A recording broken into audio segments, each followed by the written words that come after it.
First. Live mula sa GMA Network Center, ito ang 24 Oras. Magandang gabi po, Luzon, Visayas at Mindanao.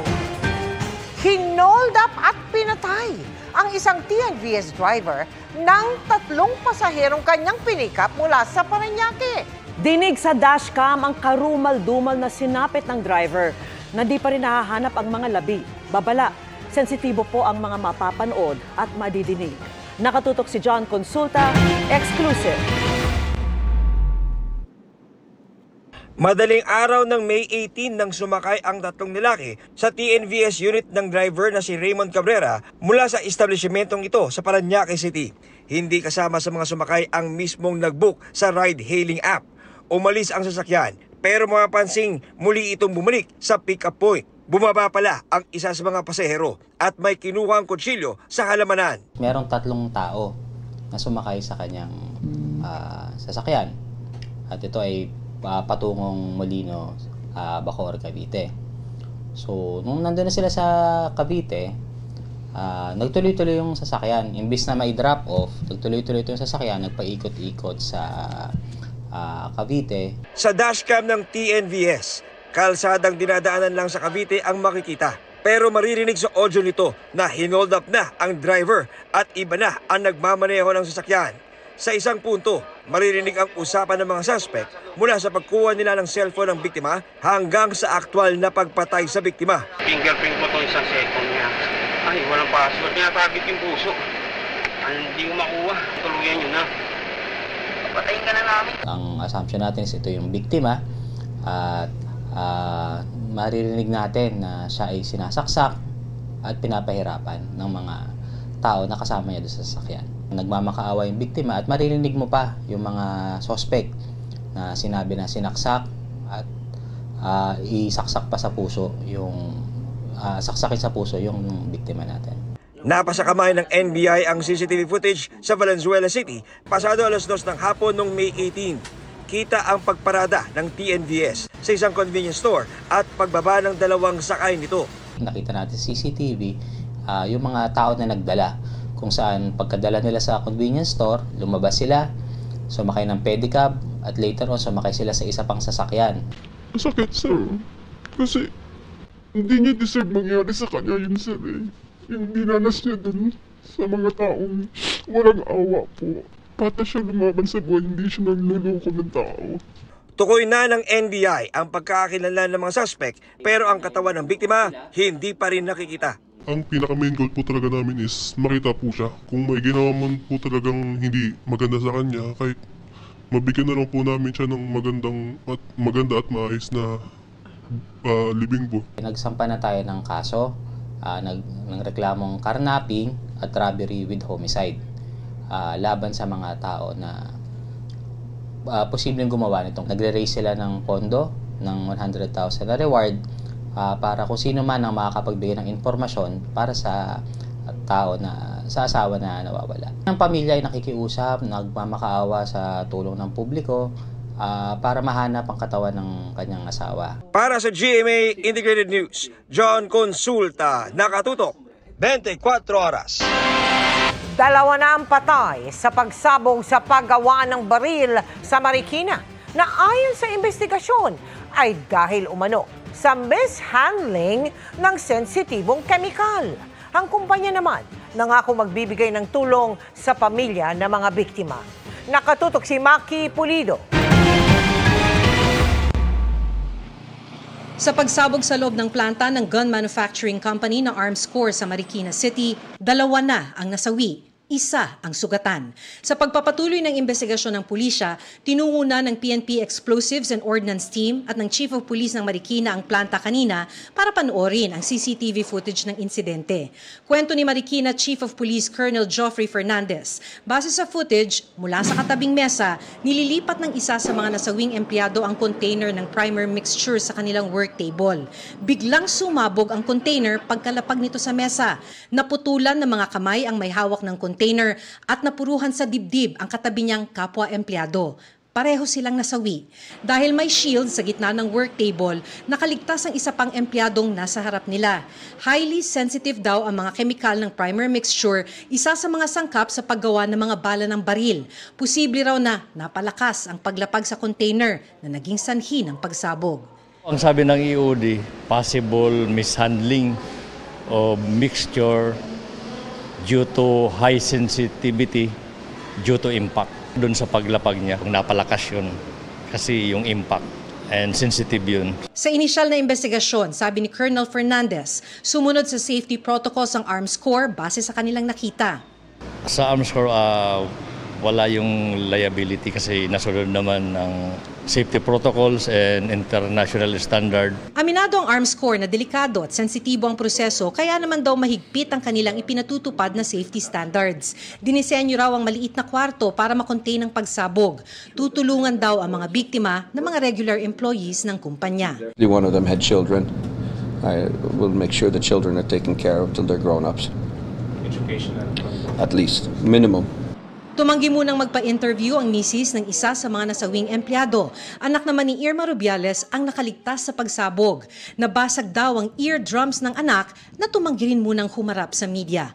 May halong takot na raw ang pamilya sa pagbalik trabaho ng anak. Sabi nga nung asawa niya, wag na daw, tatakot na siya.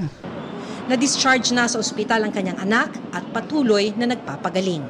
Para sa GMA Integrated News, Maki Pulido, nakatutok 24 oras. Malasardinas ba ang siksikan sa mga nasasakyan yung pampublikong sasakyan tulad ng mga jeepney at bus? Bawal na po yan, kaya huhulihin ng LTO at LTFRB. Pero sapat ba ang mga bumabiyahing sasakyan para sa mga commuter? Nakatutok si Joseph Morong. Pasok na fresh, uuwing mandirigma. Umaga pa lamang marami na nakikipagpambuno para makasakay sa mga pampublikong sasakyan kahit tayuan o parang siksikang sardinas na. Sa dami po ng tao, kaya napiperas na sumabit. Kasi malilate sa trabaho, kaya kailangan sumabit na. Kahit na bawal, kailangan talaga sumabit eh. Sa Commonwealth Avenue sa Quezon City nga, ganyan pa rin kahit tanghali na. Opo, para lang po makauwi syempre. Galing work, pagod na pagod, gusto na makauwi. Pero babala ng Land Transportation, Franchising and Regulatory Board o LTFRB, bawal ipagsiksikang parang sardina sa mga pasahero. Huhulihin ng mga ganyan kasama ang Land Transportation Office o LTO. Yung mga modern jeep halimbawa, merong capacity na hanggang 32 pero depende yan sa klase ng modern jeep. Meron 24, 26. Pero kapag nakita ng LTFRB na nag-overloading, pwedeng kanselahin o tanggalan sila ng prangkisa. Ayon sa LTFRB, hanggang 5 lamang ang pwedeng nakatayo sa modern jeepney.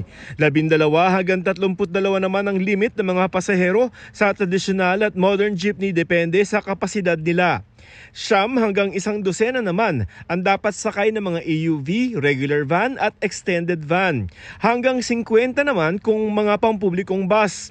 Pero may mga nakita naman kaming ilang modern jeep na nagpapaalala laban sa overloading. Kapag nag-overload po tayo, then nako-compromise yung safety and it is no longer convenient for the passengers. Hati ang mga pasahero sa anti-sardinas na polisiya na ito. Minsan kasi pagka may ubo, yan, mahirap kasi talaga magsiksikan.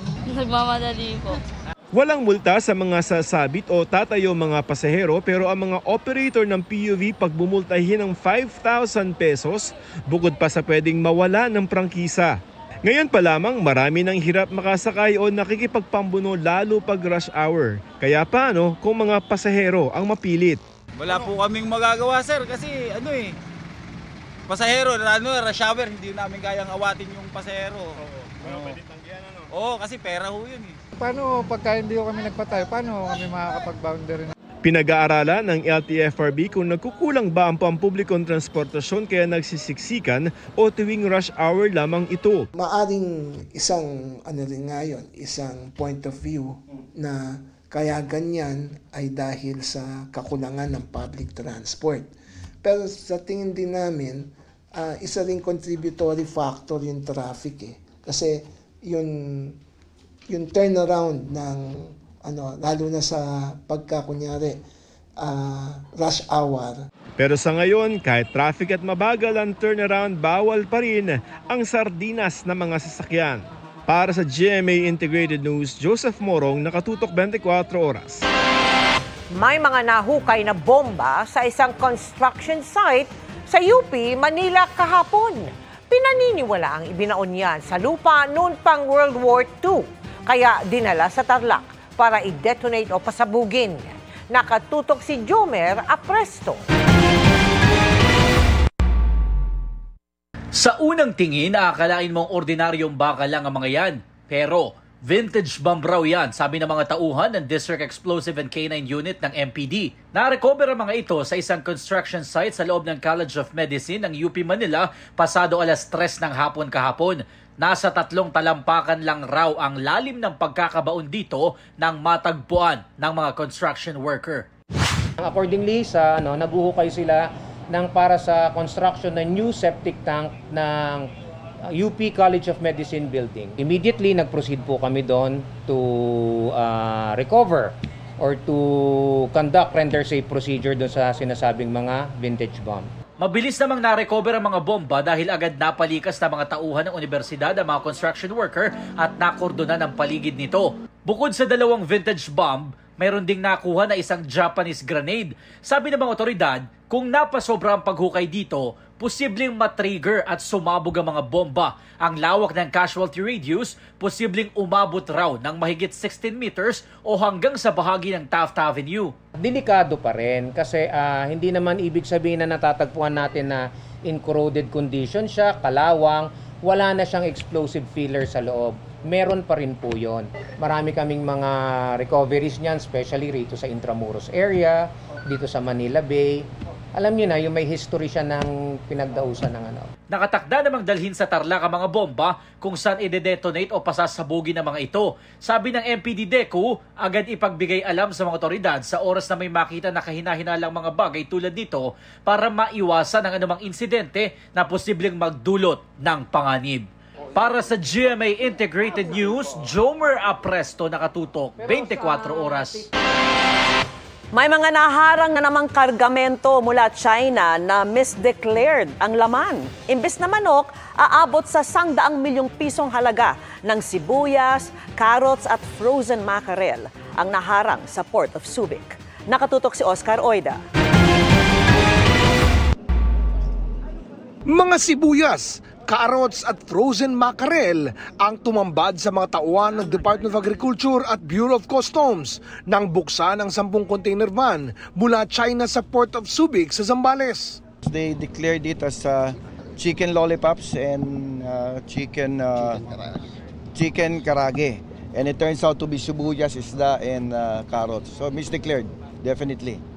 Yung kanilang accreditation, yung nagparating, mapuputol na yon. 100 milyong piso ang halaga ng laman ng 10 container van na kasama sa 52 una ng na-flag ng customs. 19 naman ang nabigyan ng clearance para ilabas na. It destroys the lives of our farmers and fisher folks.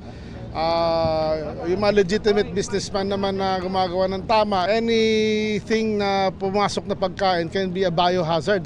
So doon yung sinasabi natin national security angle. Nito lang Martes nang nabisto rin sa Port of Manila ang tinatayang 34 na milyong pisong halaga ng pula at puting sibuyas at frozen mackerel. Sabi ng DA, 20 kumpanya ang blacklisted na dahil sa agricultural smuggling. Kakasuhan sila ng paglabag sa Anti-Agricultural Economic Sabotage Act. Pati yung broker ng mga to hahabulin namin, isasama namin. Imposible hindi alam ng broker to sa ganito karami.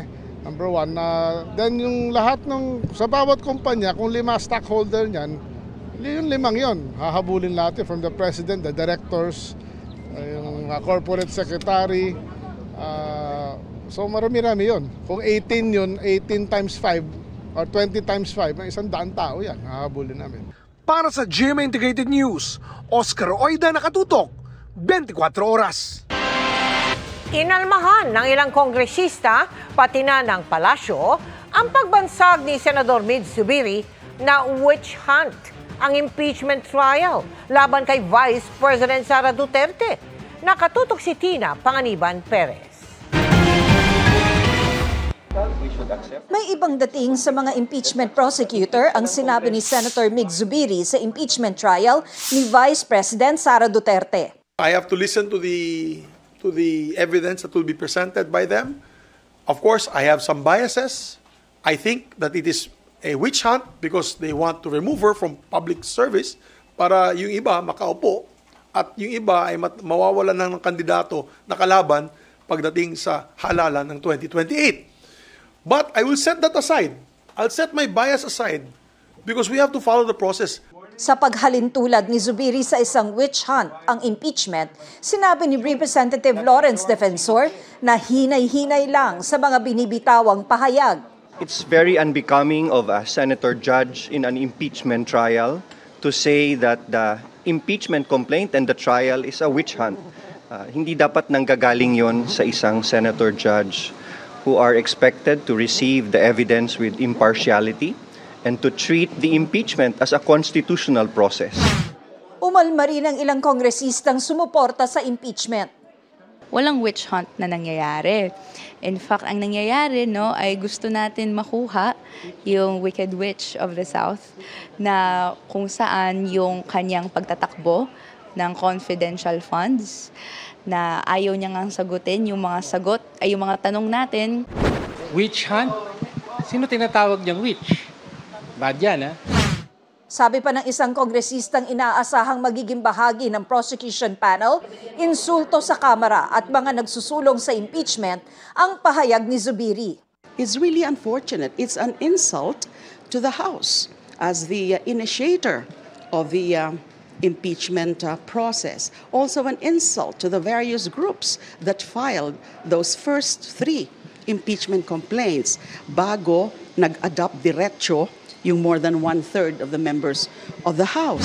Tila hindi rin nagustuhan ng Malacanang ang pahayag ni Zubiri. Unang-una, witch hunt ang sinasabi nila tungkol sa impeachment trial, hindi pa nga po nakakapag-start ng trial. So parang isang judge na nagsabing hindi na siya guilty habang hindi pa dinidinig ang anumang ebidensya. Sagot naman ni Zubiri, hindi naman daw mahalaga ang kanyang personal na opinyon kung guilty ba o hindi si Vice President Sara Duterte. Ang importante raw ay masunod ang constitutional process at magsimula ang paglilitis. Para sa GMA Integrated News, Tina Panganiban Perez, nakatutok 24 oras. May patunay umano ang defense team ni dating Pangulong Duterte na ilang ebidensya laban sa kanya sa International Criminal Court ang nakuha sa pamamagitan ng puwersa o intimidation o harassment. Sinabi yan ni Vice President Sara Duterte na nasa The Hague ulit at bumisita sa kanyang ama. Nakatutok si Marisol Abduraman. Una, sinasabi nila walang ebidensya, pero meron sila ngayong witnesses na kaya naman nila palabayaran yung pagbabiyahe. Ito ang reaksyon ni Vice President Sara Duterte sa pagtulong ng gobyerno sa gastusin ng mga saksing haharap sa International Criminal Court laban sa amang si dating Pangulong Rodrigo Duterte. Hinihingan namin ng reaksyon si Justice Secretary Jesus Crispin Remulla, pero bagaman dati na niyang nilinaw na ang ibibigay lamang ng gobyerno ay yung para sa seguridad ng mga saksi at hindi ang pagbiyahe patungo sa The Hague. Tinanong din ng bise hinggil sa sinabi ni Justice Secretary Remulla na malaking hamon ang kaso. Sa dati ring sinabi ni Remulla tungkol sa mga ebidensya laban sa dating Pangulo. Kaya nga umabot sa ICC ito eh. Kasi dito, binura na lahat ng pwedeng burahin para hindi matuloy ang mga kaso. Ang komento dito ng bise. Gawa-gawa talaga na ebidensya. At yung ibang ebidensya nila, meron din tayong ebidensya na kinuha yon by force or intimidation or harassment of individuals. So, makikita din natin yun soon, very soon. Hiningan namin ng pahayag ang Justice Department kaugnay niyan.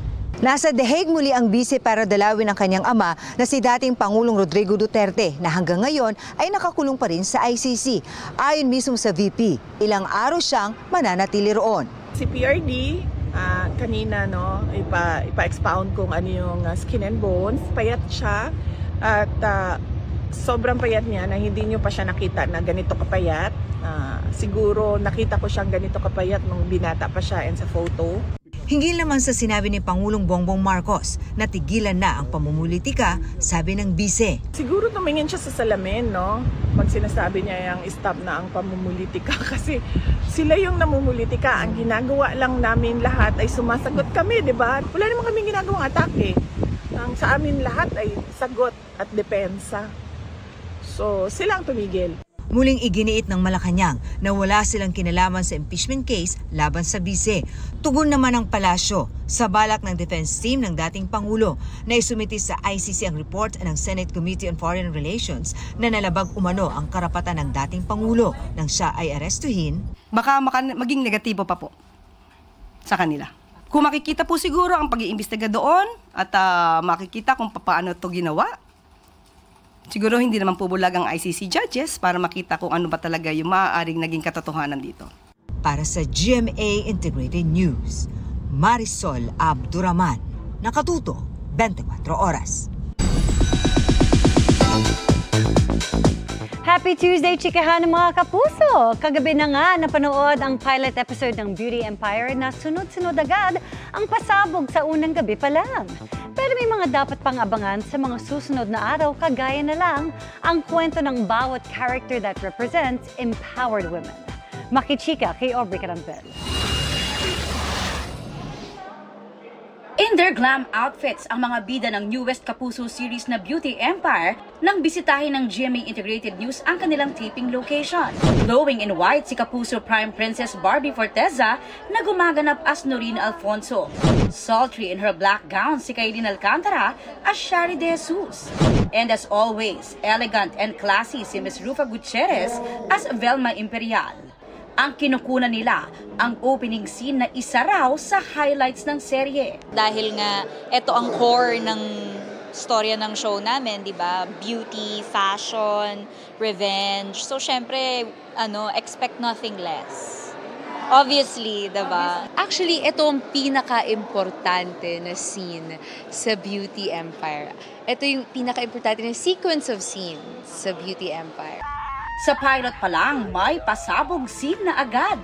Emosyon, drama, suspense, may pagka-thriller ng slight, may also comedy, di ba? May love story din. So siguradong iiyak sila, tatawa. Ang isa pa raw dapat abangan sa serye ay ang kwento ng kanilang karakter that represents empowered women. Ang ganda ng outlook when it comes to women empowerment. And yung talagang strong and independent women talaga, group of strong independent women na makakasama ko rito. So, for me to be surrounded by those kinds of women, ang sarap magtrabaho. Diba? Si Barbie at Kaylin, inspirasyon daw ang isa't isa at parehong giving sa kanilang mga eksena. Every scene na ginagawa namin, isang karangalan na makatrabaho at maka-eksena si Barbie. As in, I'm a fan talaga of Barbie. Gusto kong iparamdam sa kanya na you are loved. You are not alone. Whatever you feel is valid. Pero kung close friends in real life, sa Beauty Empire, handa raw silang magpuksaan. Ang pinakamagandang laban abangan sa Kapuso premiere ng Beauty Empire, produced ng Public Affairs, View Philippines, at Creation Studios. Aubrey Carampel, updated sa showbiz happenings. Sinalakay ang isang bahay sa Laguna na ginawang bodega umano ng milyong-milyong pisong halaga ng vape products. Ipinusit umano at hindi rehistrado ang mga ito. Nakatutok si Dano Tingkungko.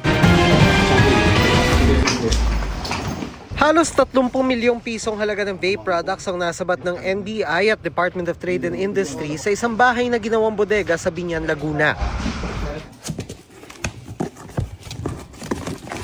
Smuggled sila at hindi rehistrado sa DTI at inoperate dahil sa sumbong na may modus na naghahalo ng ganyan sa mga legal at rehistradong produkto. Kahapon nag-positive yung operation ng Special Task Force. So by cybercrime patrolling, nakapag-connect sila dito sa mga tao na ito, nakapag-negotiate sila that they will buy 1 million worth of vape. So nag-meet sila somewhere sa Muntinlupa in a coffee shop with the marked money 1 million pesos. So sabi nila, Asa na yung mga vape products? Sinama sila ngayon sa Laguna. Doon po sa vape shop, meron silang legal na mga tinitindang items sila. But then, once na nag-inquire ka, nag-offer sila ng mga hindi registered na vape. So with that, natukoy natin kung saan ito ni-store. That's why kahapon po, nag-conduct tayo ng buy-bust. Tikom ang mga inaresto nang usisain kung sino ang may-ari ng negosyo na patuloy na iniimbisigahan ng NBI. Giving them the benefit of the doubt, yung mga outlet, hindi nila alam na bawal ito, na hindi registered, substandard. Siyempre, yung mga negosyante natin, kumukuha lang, may listahan nga ang DTI, yung mga registered products. Yung mga may lisensya, yung mga na-check nila kung standard ba yan. Paano ba malalaman kung legal o hindi ang vape na binibili? Walang PS license mark. And second, especially wala pong tax stamps or the required fiscal marks from the BIR. And others po, flavor descriptors that unduly appeal to minors. And then another one would be yung improper 50% graphic health warning. Para sa GMA Integrated News, Dano Tingkong ko nakatutok 24 oras. Umabot sa mahigit 4 na toneladang shabu ang nasamsam ng mga otoridad sa unang 6 na buwan ayon sa PDEA. Dagdag dyan ang halos 800 milyong pisong droga na nabisto sa loob ng balikbayan box mula sa Amerika. Nakatutok si Ivan Mayrina. Pinakahuli lamang ito sa halos magkakasunod at tangkang pagpupuslit ng malalaking halaga ng droga sa bansa. Tumambad kahapon sa inspeksyon sa 4 na balikbayan box sa Manila International Container Port sa Maynila ang 110 kilo ng kumpirmadong shabu na ikinubli sa mga pakete ng cereal, chichirya at instant noodles. Galing ang shipment na nagkakahalaga ng 749 million pesos sa California sa Amerika at naka-address sa Mandaluyong at Quezon City ang mga tatanggap. We are conducting our follow-up operations doon po sa mga consignees because most likely yung consignees iba yung pangalan. Although identified naman yung pangalan sa consignee, patuloy po yung ating mga follow-up operation. Sa datos ng Philippine Drug Enforcement Agency o PDEA, sa unang 6 na buwan ng taon, aabot na sa kabuang 4.3 tonelada ng shabu ang nasasabat ng ahensya na higit doble na ng 1.3 toneladang nasabat nung nakaraang taon. Kabilang dyan ang mga nalambat na palutang-lutang na shabu sa karagatang sakop ng Zambales, Pangasinan, Ilocos Region at Cagayan at ang mga nakumpiska mula sa isang bangkang pangisda nung nakaraang buwan. Isa ang nakasuhan sa nasabing bangka pero ang mga floating shabu sa western seaboard ng bansa galing sa mga dayuhang sindikato. Kasi marami yung modus ang ginagamit nitong mga drug personalities. Isa na dyan yung floating shabu. Pangalawa yung sa fishing vessel. And isa rin po yung they try to package it as food products. So if we are looking at the packages na nakuha natin sa fishing vessel plus dun sa floating shabu, parehas po yung packaging po nila. Saan po nanggaling po ito? Dun sa may Golden Triangle area. Kung tatanungin po saan po ba yung Golden Triangle area, ito po yung boundaries ng Myanmar, Thailand, and Laos. Sa kabila ng toneladang droga na kukumpiska, patuloy pa rin may drogang na ibebenta sa mga kalsada. Sa datos ng PDEA, mahigit 29,000 sa kabuang 42,000 na barangay sa buong bansa ang maituturing ng drug clear. Para sa GMA Integrated News, Ivan Mayrina, nakatutok, 24 oras. Shocked pero masayang-masaya ang child actress na si Johara Asayo sa magandang feedback sa kanyang performance as young Tera.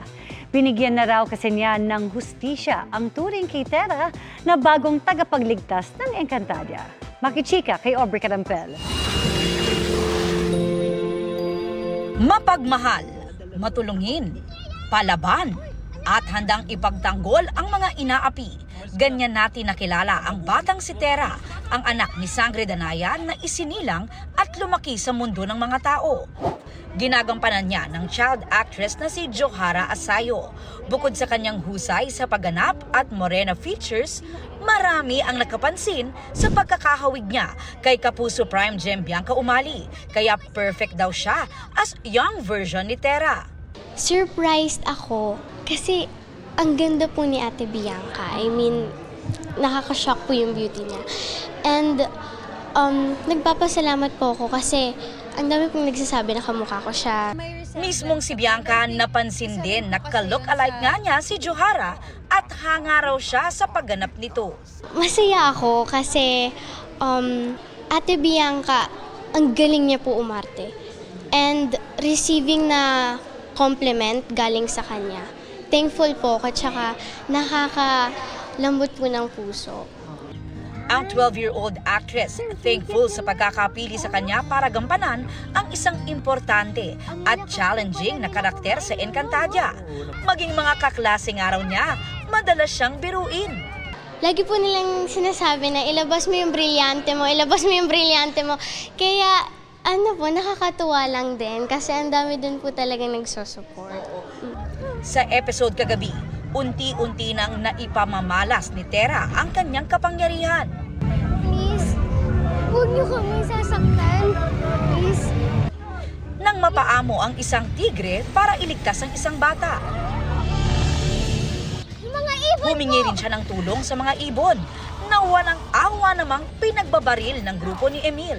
Aking nararamdaman. Samantala sa mundo ng Encantadia, nanganghanib naman ang mga Adamian dahil sa galit ni Mitena. May natanggap namang hindi magandang balita si Flamara. Nunong Imang, ano itong kahindik-hindik na ulat ang nakarating sa akin? Tunay bang pinaslang ni Mitena si Adamus? Ang tagapagligtas ng Encantadia, paparating na. Aubrey Carampel, updated sa Showbiz Happenings.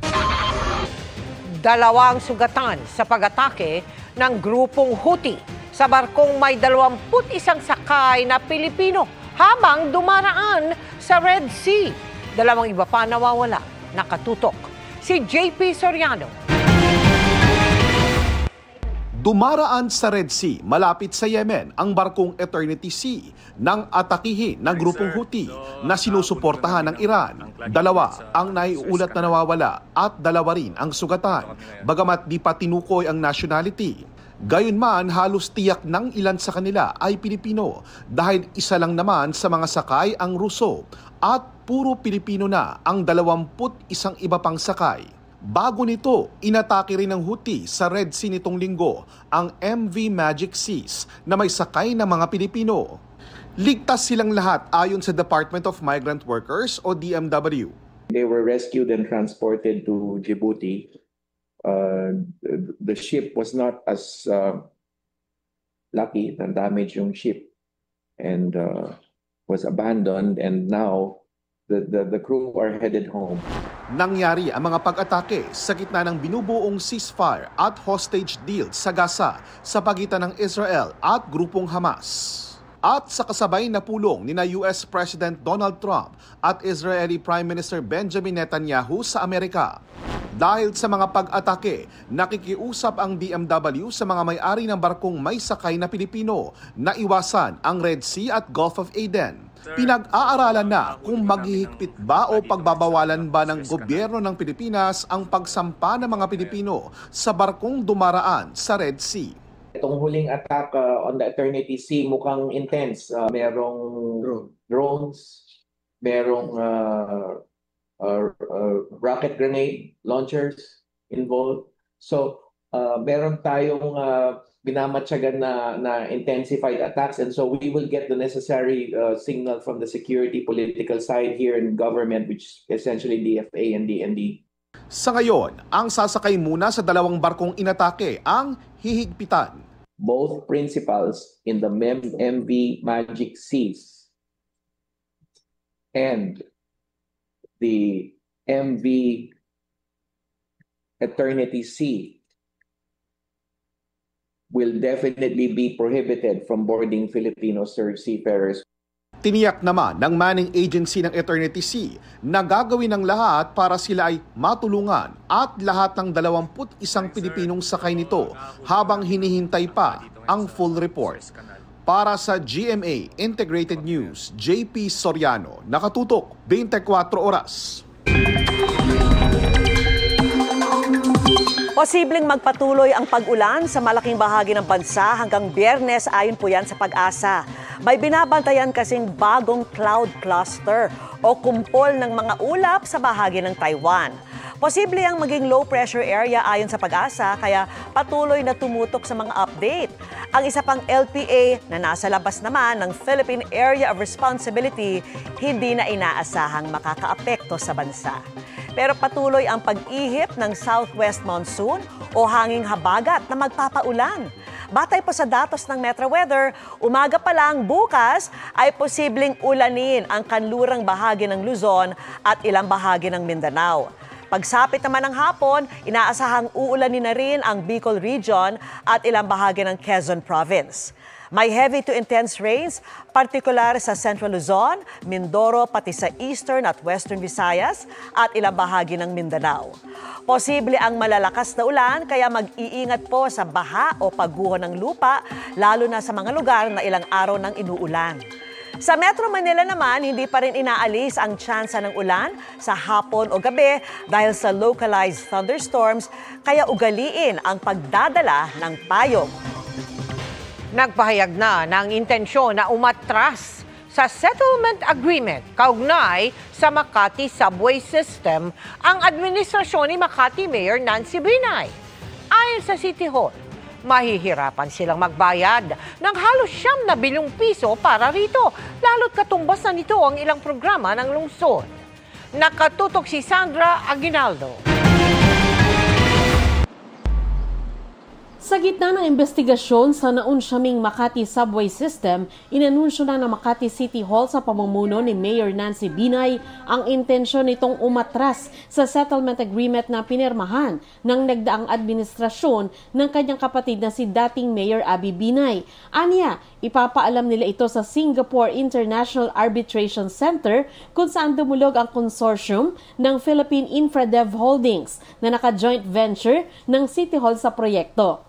Sabi ng kampo ni Mayor Binay, mahihirapan sila sa kasunduang magbabayad ang City Hall ng 8.96 billion pesos sa Philippine Infradev Holdings sa loob ng 90 days mula sa issuance ng consent award. May patong pa naman itong interes kapag hindi nakabayad sa oras. With 9 billion pesos, the Makati government can already do this.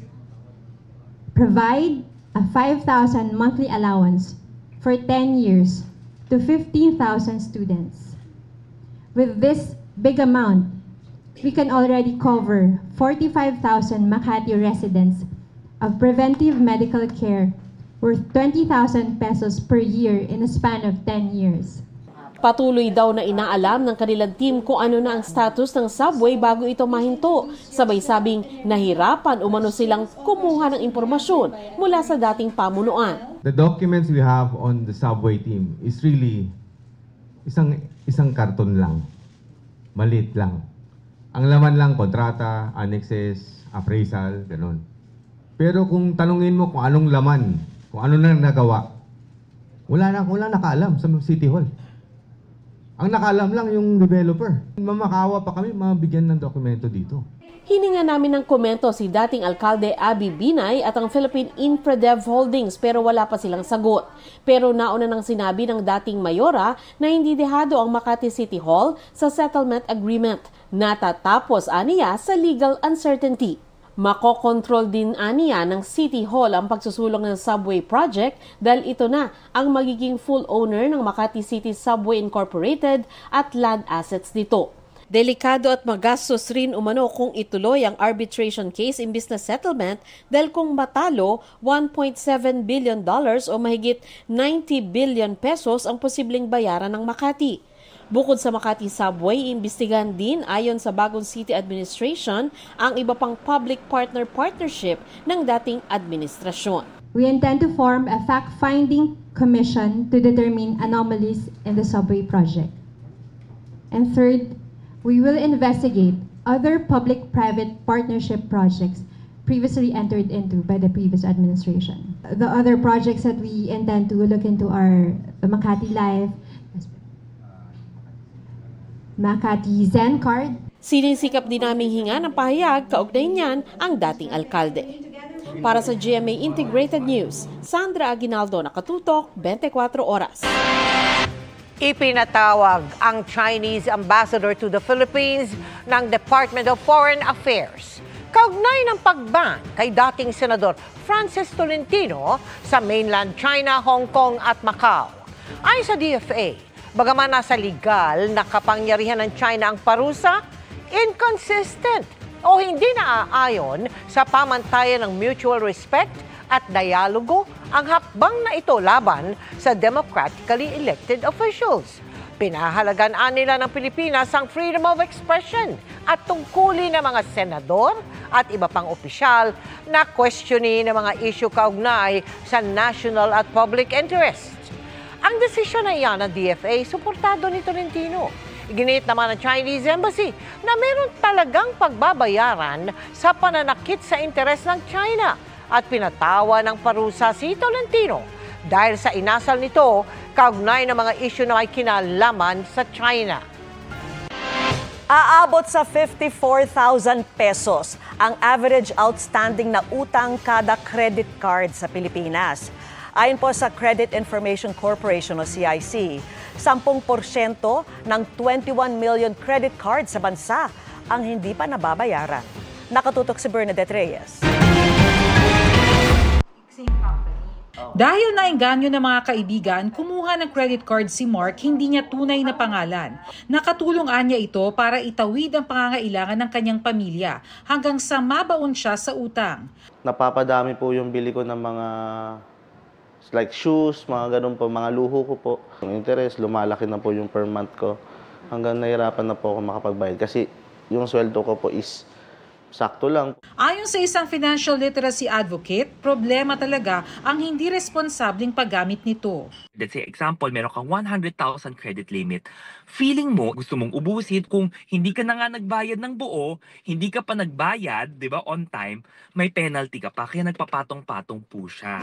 Ayon sa Credit Information Corporation o CIC na nangangalap ng mga credit data sa bansa, sa ngayon ay umaabot na sa 54,000 pesos ang average outstanding na utang kada credit card sa Pilipinas. At 10% ng 21 million credit cards sa bansa ang hindi pa nababayaran. Ayon sa Credit Information Corporation, mahalagang mabayaran ng buo ang credit card bill buwan-buwan. Dapat din mabayaran ito bago ang due date.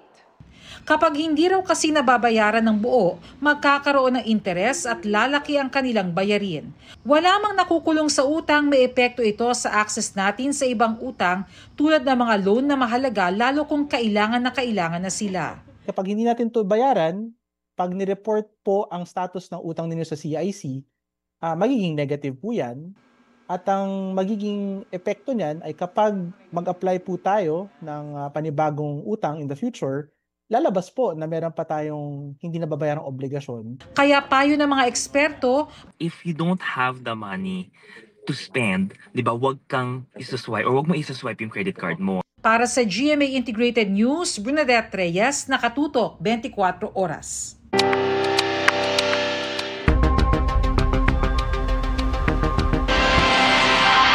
Idinawit ng lumutang na whistleblower na si Dondon Patidongan, ang isang retiradong judge sa kaso ng mga missing sabongero. Ito raw mismo ang tumulong sa pag-absuelto umano sa kanila sa kaso. Nakatutok si Ian Cruz. Isang dating huwes umano ang tumutulong daw sa grupo ng negosyanteng si Charlie Atong Ang para maayos ang iba't ibang kaso niya. Sa eksklusibong panayam sa GMA Integrated News ni Julie Dondon Patidongan alias Sotoy, sinabi niyang kasama sa inayos ni Judge ang kaso nilang 6 na akusado kaugnay sa pagkawala ng mga sabongero. Katulad nung itong sa kaso namin na 6, kaya medyo nabsulto kami. Gawa si Judge ex-judge na yan. So, ano papel niya? Basta lahat ginagapang yan hanggang taas. Sabi ni Dondon, si Atong ang mismo nagsabi sa kanya ukol sa partisipasyon ng ex-judge. Kaya naman nalalaman ko kasi nung nagtatago ako o nasa bahay na ako sa Mindanao, tinatawag niya sa akin yan. Magsabi niya, Dondon, magpasalamat ka kay ex-judge ha, kasi siya naayos ng ano natin, galing siya sa, minsan kasi nasa Japan yan sila. Naayos na, doon sila nag-uusap-usap. Ani Totoy, malalim daw ang impluwensya ng dating huwes sa hudikatura. Tagal na kasing judge siya. Parang naging hippie yata siya sa buong judge na yan. So kahit saan panig ng bansa siya? Yes. Sabi ni Justice Secretary Boying Rimulya, iniimbestigahan na ng Korte Suprema ang mga umano'y tiwaling huwes na maaaring kasabwat sa missing sabongero. Information pa lang yan. I gave them something to basta I gave them something that they're trying to digest now. But there's more coming. There's more coming. Meron pa kami. Sa isang pahayag, sinabi ng Korte Suprema na may impormasyon na sila ukol dito mula sa Department of Justice. Sineseryoso raw ng kataas-taasang hukuman ang mga ganitong impormasyon kaya may investigasyon sila. Ipapatupad daw nila ang karampatang mga aksyon laban sa mga mapapatunayang tiwaling huwes batay sa pamamaraan ng hudikatura. Para sa GMA Integrated News, Ian Cruz, nakatutok 24 oras. Nilinaw ni Julie Dondon Patidongan alias Totoy na wala siyang sinabing mayroong taga-NBI na may kinalaman sa pagkawala ng mga sabongero. Tugon niya ni Patidongan sa lumabas na ulat na iniugnay niya umano ang NBI sa pagkawala ng mga sabongero kaya naghamon si NBI Director Jimmy Santiago na pangalanan niya ang mga sangkot umano. Hindi po totoo yan. Wala man lang akong binanggit na ang NBI ang nagbigay ng go signal para patayin ng missing sabongero. Mabilis na chikan tayo para updated sa Showbiz Happenings. Ready nang manakot si Barbie Fortesa dahil this July 30, mapapanood na sa big screen sa mind-bending horror film ng GMA Pictures na P77. Ang full trailer na inilabas kahapon may over 1 million views na agad in just 24 hours. Nag-renew ng kontrata sa GMA ang award-winning journalist na si Cara David. Nanguna sa contract signing sina GMA Network President and Chief Executive Officer Gilberto R. Duavit Jr., GMA Network Executive Vice President and Chief Financial Officer Felipe S. Yalong, at Senior Vice President for GMA Public Affairs and Executive Vice President for GMA Pictures, Nessa Valdelion. Ang mga istoryang inihahatid mo, lalo na sa iyong mga dokumentaryo, ay tumatatak sa puso at isip ng mga Pilipino. We are privileged, honored, happy na si Cara ay isang kapuso at mananatili pang kapuso. Fighters with soft hearts ang Rawi duo na Will Ashley at Ralph De Leon na inilaban ang pagiging second big placer duo sa PBB Celebrity Collab Edition. At sa pagsalang nila sa GMA Integrated News interviews, may nilinaw si Will tungkol sa fellow housemates na sina Dustin Yu at Bianca De Vera. Ichichika yan ni Nelson Canlas.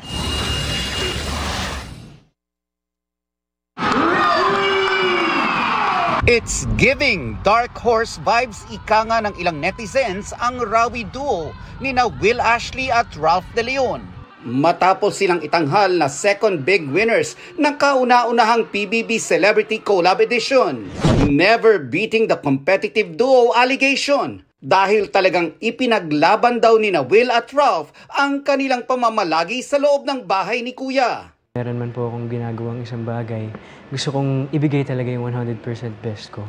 And yun yung something na naging proud talaga po ako kasi ang laking growth po nun para sa akin. I haven't been handed anything dito po sa line of work po namin ni Will. And I want it to be that way also. Kasi doon ko po talaga mapapatunayan na deserve ko po talaga yung mga binibigay po sa akin blessings. Special para kay Ralph ang kanyang journey, lalo't minsan na siyang na-evict pero muling nabigyan ng pagkakataong makabalik. Kaya kahit may mga puna mula sa ilan, bukas niya raw itong tinanggap. I was actually ready na mabasa yung mga comments na ganun because I feel like this is the first time in a while na may nagbalik bahay po as an official housemate.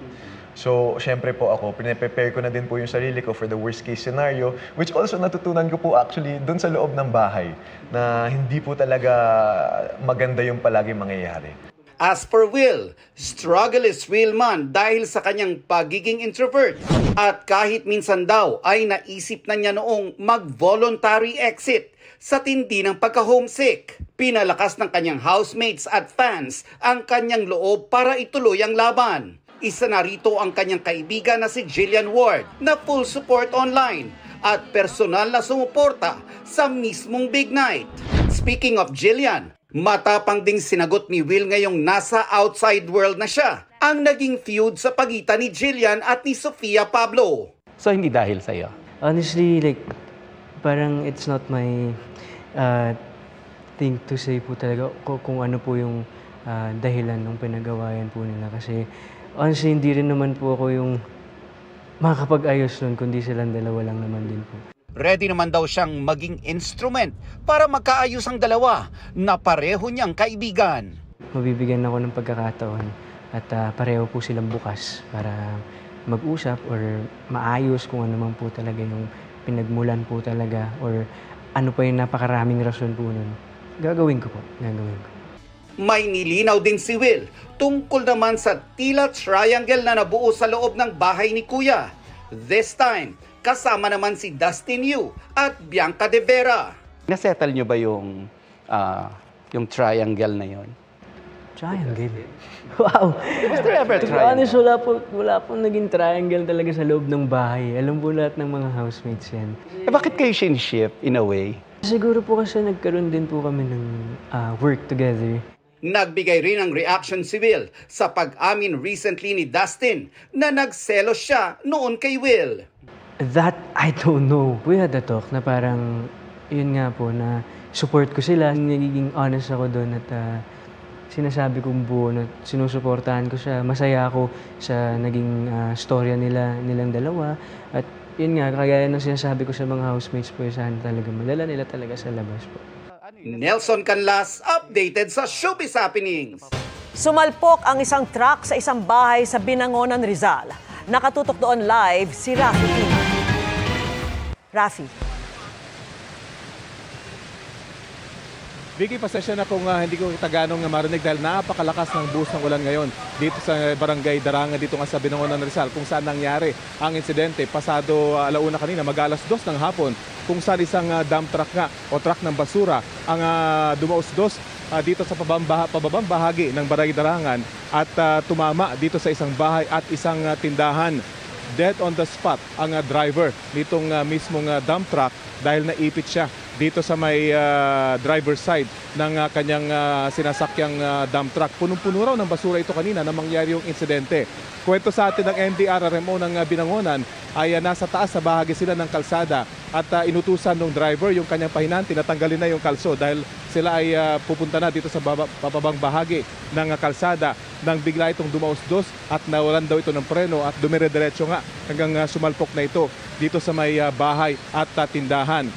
Mag-aalas 6 kanina nang ma-extricate itong katawan ng driver na dead on the spot dito nga sa cabin ng kanyang dump truck. Sa ngayon ay hirap itong Binangonan NDRRMO na matanggal yung truck dito sa kanyang kinilalagyan dahil in-unload muna nila yung basurang karga nito at nang gumaan na ay tatanggalin na lang sana nila itong truck pero bumuhos naman yung napakalakas na ulan at ngayon nga ay bahana dito sa ating kinaroroonan at mistulan ng ilog itong kalsada na talagang sobra pa nagpahirap dito sa kanilang ginagawang operasyon. Pero ayon sa NDRRMO ay tatanggalin na nila itong truck para maibsan na yung traffic dito. Bagamat nawala na yung traffic kanina dahil bumuhos ngayong malakas na ulan, ang kasunod naman dito ay baha at yun ang inaabatan ngayon ng NDRRMO. Kaya kailangan daw nilang tanggalin itong truck sa lalong madaling panahon. Yan ang latest mula dito sa Barangay Darangan sa Binangonan, Rizal. Vicky? Maraming salamat sa iyo, Rafi Tima. Humingi ng paumanhin ang driver na nag-viral dahil sa pagse-cellphone habang nagmamaneho ng luxury car sa EDSA. Ayon kay Josh Mojica, inaako niya ang kanyang pagkakamali. Nag-quick selfie lang anya siya, hindi para magyabang kundi para kunan ang sandali na itinuturing niyang milestone. Payo niya sa mga kabataang nakanood ng kanyang video, huwag tularan ang kanyang pagkakamali. Pinaharap si Mojica at ang rehistradong may-ari ng sasakyan sa pagdinig ng LTO sa July 10. The plot thickens sa inabangang GMA Gala this year. Isang diwata na itinakdang maging bagong tagapagligtas ng Encantadia ang tatapak sa mundo ng mga tao para dumalo sa pagtitipong yan. Abangan siya this August 2 sa tinaguriang biggest event in the showbiz industry. Pero bago yan, Mapapanood na si Bianco Umali sa Encantadia Chronicles Sangre bukas. And that's my chika this Tuesday night. Ako po, si Iya Arellano. Miss Mel, Miss Vicky. Salamat sa iyo, Iya. At yan ang mga balita ngayong Martes. Ako po si Mel Tiangco para sa mas malaking misyon. At para sa mas malawak na paglilingkod sa bayan, ako po si Vicky Morales. Mula sa GMA Integrated News, ang News Authority ng Pilipino. Nakatuto kami 24 oras.